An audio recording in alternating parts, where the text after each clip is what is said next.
Thanks for watching NTD Business. Coming up, good news for the workers. The latest government indicator for layoffs hit a 5-month low, despite the Federal Reserve's efforts to cool off the job market.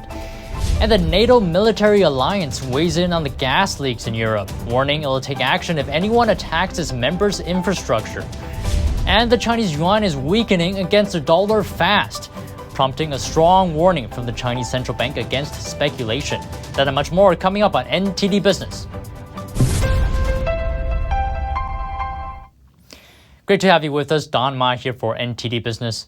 And good news for people working or looking for work. The latest government data today show companies are doing their best to hold on to workers.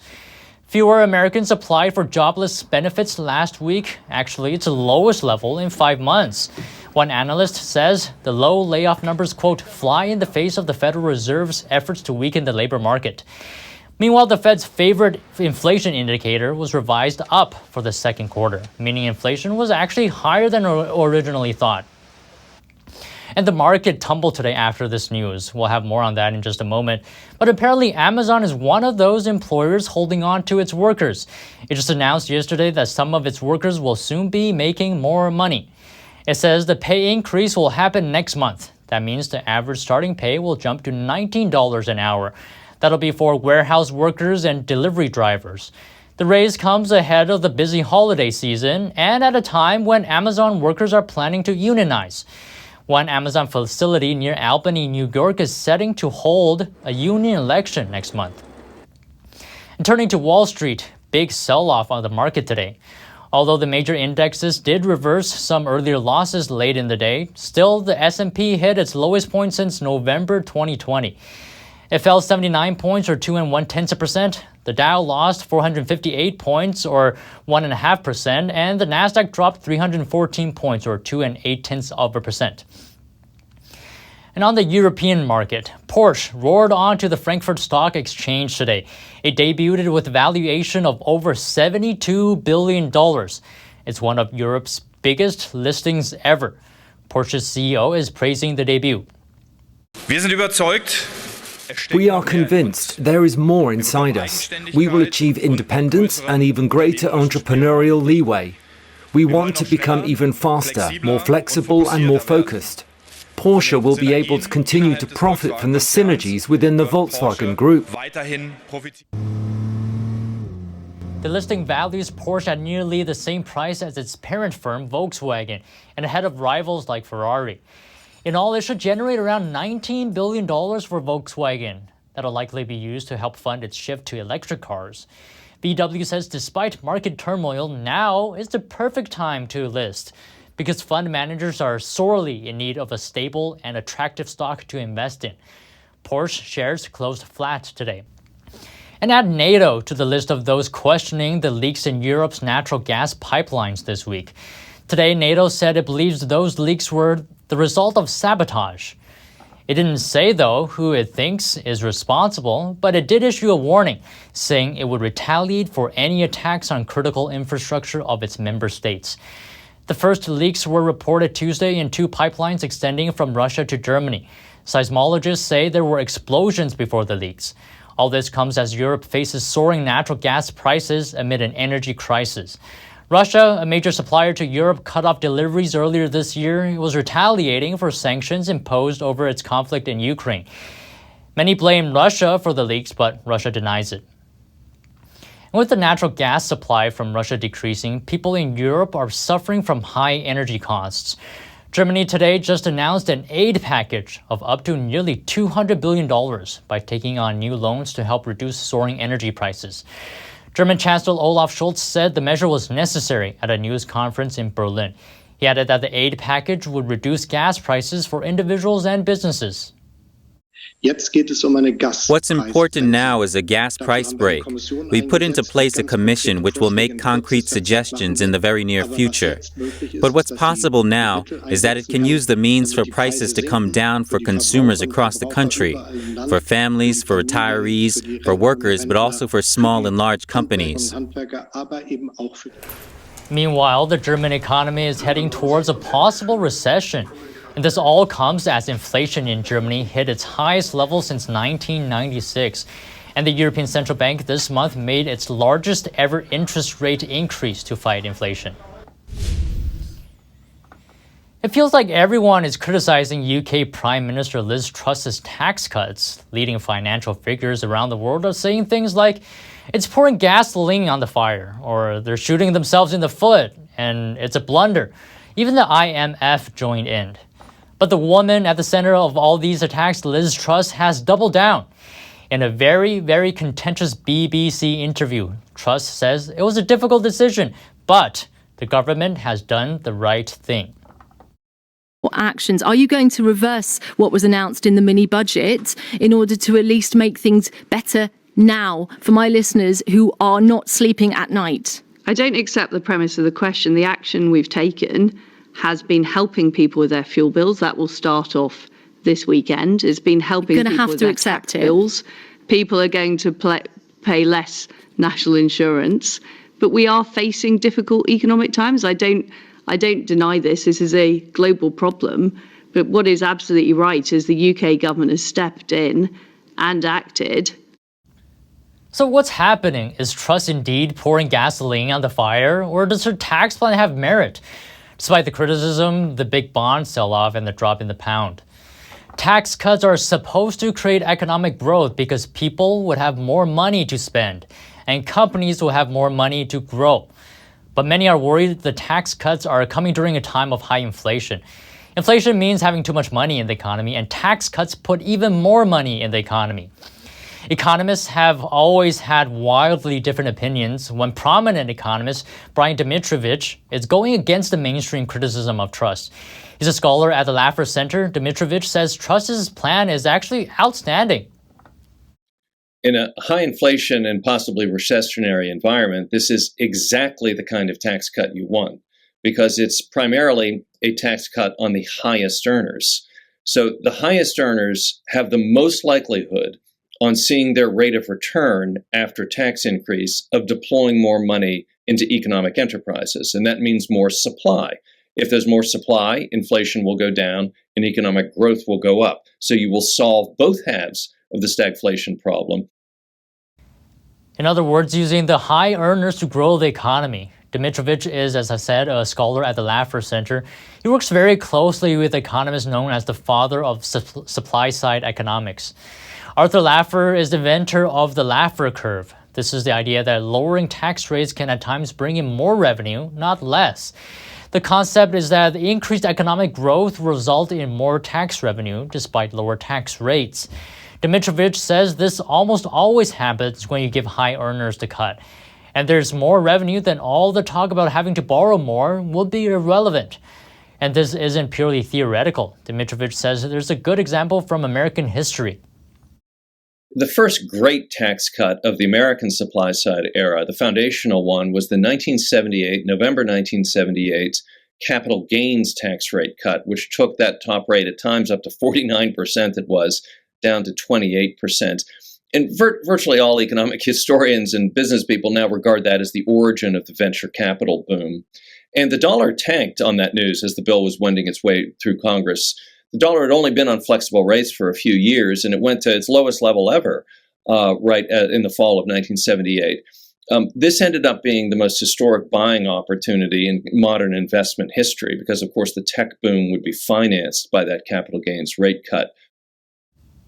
This is a far different view of Truss's policies, far more optimistic than the ones flooding the media. But will Truss prevail, or are her critics right? Seems like only time will tell. And moving on. Russia has teamed up with the Taliban regime in Afghanistan in a major commodities deal. NTD's Sean Marshall has more. The Taliban regime in Afghanistan has signed a trade deal with Russia. Under the agreement, Russia would supply around 1 million tons of gasoline, 1 million tons of diesel, 500,000 tons of liquefied petroleum gas, and 2 million tons of wheat annually. They have not been able to address the humanitarian crisis in Afghanistan effectively, so this essentially saves them. The Taliban terrorist group took control of Afghanistan last year after the U.S. and its allies withdrew military forces from the country. I asked geopolitical analyst Irina Zuckerman how this deal could help the Taliban. It gives them access to resources, that they badly need to continue staying in power. It discourages other groups from developing an effective response, and it brings Russia closer into Afghanistan and supports its efforts against the West. Russia does not officially recognize the Taliban government, but their embassy is one of only a handful to remain open in the Afghan capital. Zuckerman told me how this could also help Russia. Central Asian countries that have been unable to trade with Russia directly due to Western sanctions may use the Taliban as a conduit to evade sanctions, and Russia is also eyeing the oil and gas deposits in the area. The Taliban regime also reportedly received some gas and oil from Iran and Turkmenistan, and has strong trade ties with Pakistan, but wanted to diversify. Sean Marshall, NTD News. And turning to China, its central bank is warning against speculation on the Chinese yuan as the currency weakens against the US dollar. The People's Bank of China issued the warning late yesterday, saying speculators will definitely lose money in the long term. The statement had the effect of halting the yuan's 9-day slide. On Wednesday, the yuan fell to the weakest level since 2008, and last week it fell past the 7 per dollar line. This is a threshold that Chinese officials have been trying to uphold in the past decade. They've only allowed the yuan to cross the threshold during especially hard times for the Chinese economy. And here to talk about the weakening yuan is Joseph Trevisani. He's a senior analyst at FX Street. Here he is. Joseph, thanks for joining us. I just want to talk to you about the strengthening dollar and the weakening yuan. Do you believe that the tumbling yuan is more due to the fact that the dollar is going up, or is it more because of the Chinese economy going down? Well, thank you for having me. It's a combination of both, and it's true around the world. If you look at all the currencies that trade against the dollar, which is primarily everything, the dollar's strength is universal right now. And it is primarily because of the U.S. Fed's insistence that it's going to raise rates to get inflation under control. No one else is taking such a hard line, no other central bank is taking such a hard line against inflation based on interest rate policy. So that's the main reason. And how do you think the Chinese government feels about the yuan weakening against the dollar? Well, the Chinese government, like everyone else, probably has a slightly schizophrenic view of this. It is, of course, good for exports, meaning Chinese exports, just like it's good for British exports, European exports, because it weakens the price of their exports, their goods around the world. On the other hand, it's much worse for domestic consumers and for domestic consumption, because almost all raw materials in the world are priced in dollars, meaning it costs more in the local currency, and any imported items into a country will cost much more for the local consumer for the same reason. So it's a difficult balancing act more than anything else. But in the long term, it's dangerous, right? What if the peg breaks, right?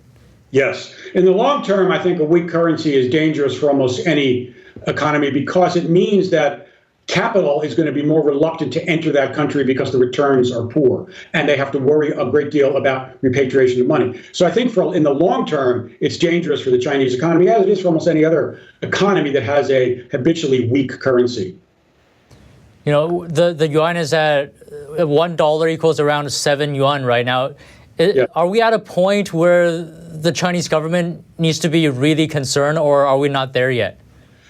I don't think we're there yet. I think the Chinese government is concerned about the yuan and its effect on the economy, not so much on the exports, but on loans that are extended in the country, some of which may have to be paid in foreign currency, not really sure how many, and on the impact on their manufacturing process. It's going to make all of their goods that are produced more expensive.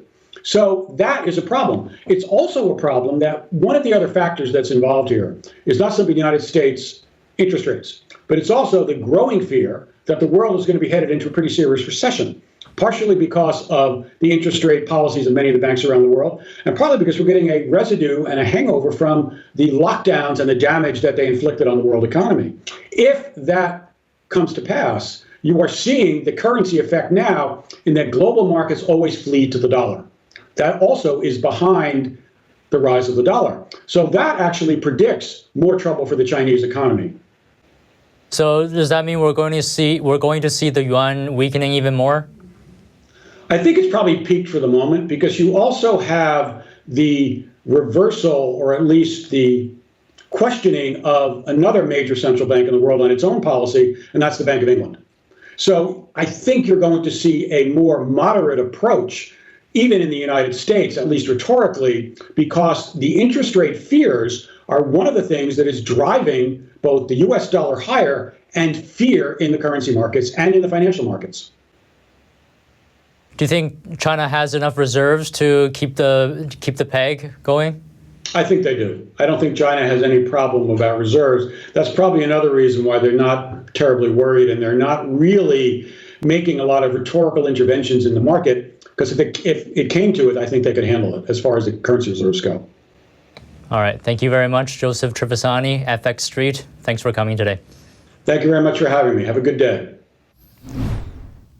And if you have any news tips or feedback for the show, you can email us at business@ntd.com. We'd love to hear from you.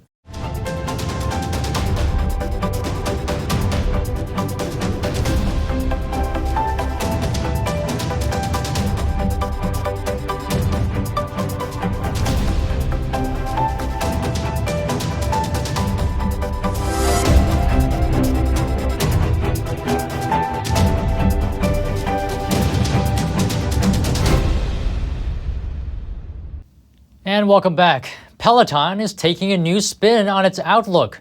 The fitness company has always boasted about selling its exercise equipment on its own website and its own stores. But that was then.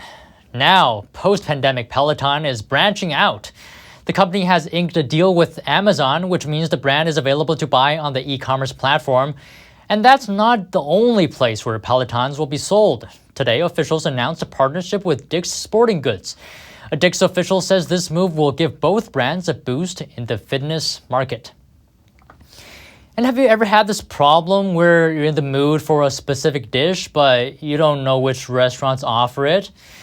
Well, Google may have a solution soon. The company is working on making it easier to find dishes at nearby restaurants. Google announced a new search feature Wednesday. Users will be able to search for a particular dish on Google Maps by typing its name.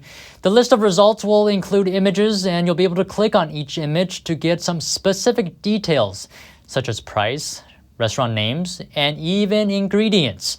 The feature will even let you search for versions of dishes that are vegan, vegetarian, or spicy. Google plans to release the feature in the coming months. And recent clinical trials show a new treatment is offering hope for Alzheimer's patients.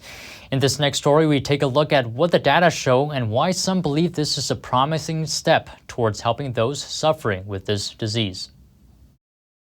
In the U.S., around 6 million people are living with Alzheimer's disease, but a new monoclonal antibody treatment is showing promising results, according to drug makers. It's been a long time since we've had a development like this potentially in the world of Alzheimer's. The companies that make the drug say clinical trials show it slowed the rate of cognitive decline by about 27% in those studied. Some of the 1,800 people in the trial got the drug, while others got a placebo. Over 18 months, they were asked questions about memory, orientation, and problem solving. And while 27% may not sound like a large number, in terms of being able to still be functional, if you have that sort of slowing of cognitive decline, that can be really significant. In the trial, the treatment seemed to reduce the amount of plaques in the brain of a person with Alzheimer's disease. It's not entirely clear what the relationship is between clearing plaques and improving cognition, but this drug seemed to do both. While this treatment is promising, it's still early.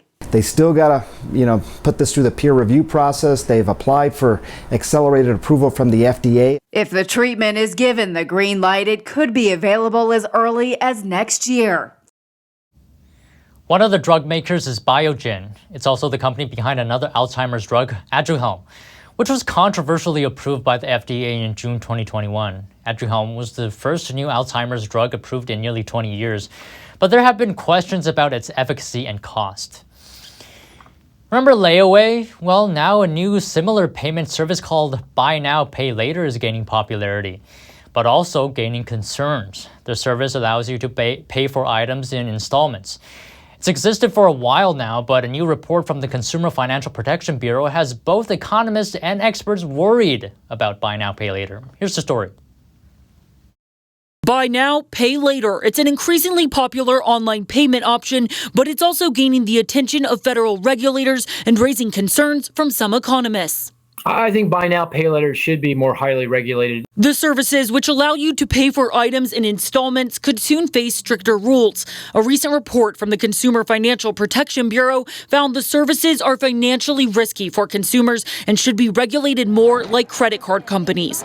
Economist Mark Zandi agrees and says those types of loans are often going to hard-pressed, low-income households. They're particularly vulnerable and in many cases don't have the same kind of financial understanding that they might need to be able to really evaluate whether this is a good arrangement for them or not. According to the report, Americans took out more than $24 billion in loans on buy now, pay later programs in 2021. That's up from only $2 billion in 2019. Financial experts warn you could rack up debt you can't afford to pay back because the services encourage you to buy extravagant items that you previously wouldn't be able to buy. You're shopping online, you want a dress, you need a dress, but you see this jacket and you see something else. The next thing you know, you spent more because you can pay it over time. Most buy now, pay later companies charge late fees or start charging interest if you don't make payments on time. And missed payments may lead to them freezing your account and your debt could be turned over to a debt collector. And sometimes those late payments are reported, which could impact credit score.